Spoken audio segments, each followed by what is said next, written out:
નમસ્કાર દર્શક મિત્રો, આપ જોઈ રહ્યા છો વોઇસ ઓફ ગીર ન્યૂઝ। તો જોઈએ આજના મહત્વના સમાચારમાં। પગપાળા ચાલીને જઈ રહેલ હજ કરનાર કોડીનારના મોહમ્મદ અલીભાઈ રફાઈ ઉર્ફે દયાવાન બાપુ। મોહમ્મદ અલીભાઈ ઉર્ફે દયાવાન બાપુ તરીકે સમગ્ર કોડીનાર પંથકમાં જાણીતા છે। કોડીનારના ટેસ્ટીનગર વિસ્તારમાં રહેતા મોહમ્મદ અલીભાઈ રફાઈ ઉર્ફે દયાવાન બાપુ પગપાળા ચાલી અને સાઉદી અરબ મક્કા મદીના હજ કરવા જઈ રહ્યા છે। આ સમયે કોડીનાર મુસ્લિમ સમાજના અનેક લોકોએ તેમની શુભેચ્છા મુલાકાત લીધી હતી। સાથે સાથે તેઓના ઘરે જઈ તેમને હજ કરવા જઈ રહ્યા છે ત્યારે ફુલાર પહેરાવી તેમની આ યાત્રા શુભ રહે તેવી શુભેચ્છા આપી હતી। આ સાથે કોડીનાર એકતા ચેરિટેબલ ટ્રસ્ટના પ્રમુખ સંજર બાપુ કાદરી દ્વારા પણ દયાવાન બાપુના ફુલાર સહિતનો કાર્યક્રમ રાખવામાં આવ્યો હતો।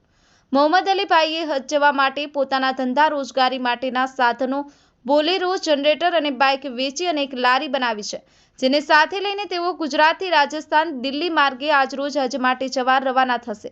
આ સમયે કોડીનાર તાલુકાનો હિન્દુ મુસ્લિમ સમાજ મોહમ્મદ અલીભાઈ ઉર્ફે દયાવાન બાપુની શુભેચ્છા પાઠવી રહ્યા છે।